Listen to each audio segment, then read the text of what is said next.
Acting operative of the Government Railway Police conducted a routine inspection at Agartala railway station on Friday and seized 119 bottles of contraband cough syrup valued at an estimated Rs 2 lakh.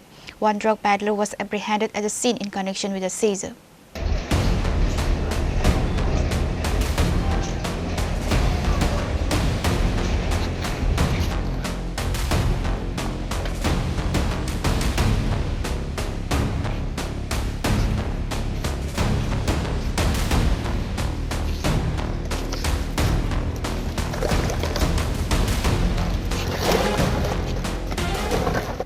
Briefing the media on the incident, the OC of the Agartala Government Railway Police stated that routine security inspections are conducted daily at the station. During today's checking, security personnel intercepted a suspicious individual. A subsequent search of the suspect luggage led to the recovery of 119 bottles of contraband cough syrup. Preliminary interrogation revealed that the suspect had traveled from outside the state with the intent to smuggle the contraband into the Sibaijala district. আজ 17/7/2026 ইংরেজি তারিখ বিকালবেলা আমাদের Agartala GRPS এর থানার sub inspector Pankaj বিশ্বাস এবং আমাদের ত্রিপুরা পুলিশের গোয়েন্দা শাখার স্টাফ একসঙ্গে আগরতলা রেল স্টেশনে চেকিং করতে বেরোয়।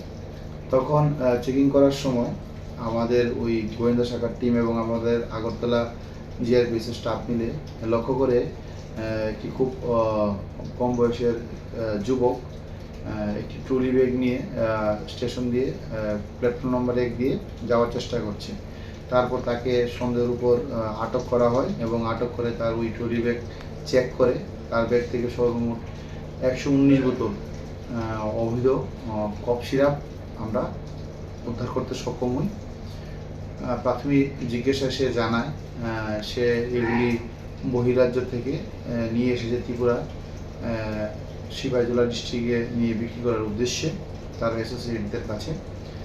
তারপর আমরা তার কাছ থেকে এগুলো সিজ করি এবং তার বিরুদ্ধে একটি এনডিপিএস ধারায় আমরা মামলা নথিভুক্ত করেছি। যে উদ্ধারকৃত যে অবৈধ কফ সিরাপ এগুলির বর্তমান কালোবাজারি মূল্য হবে প্রায় 2 লক্ষ টাকা। আমরা ওকে আরও ইন্টারোগেশন করছি যে ওর সাথে আর কে এই কেসের মধ্যে জড়িত আছে। FIR has been registered under the Narcotics, Drugs and Psychotropic Substances Act. Law enforcement authorities have initiated a thorough investigation to identify and apprehend all individuals involved in the smuggling network.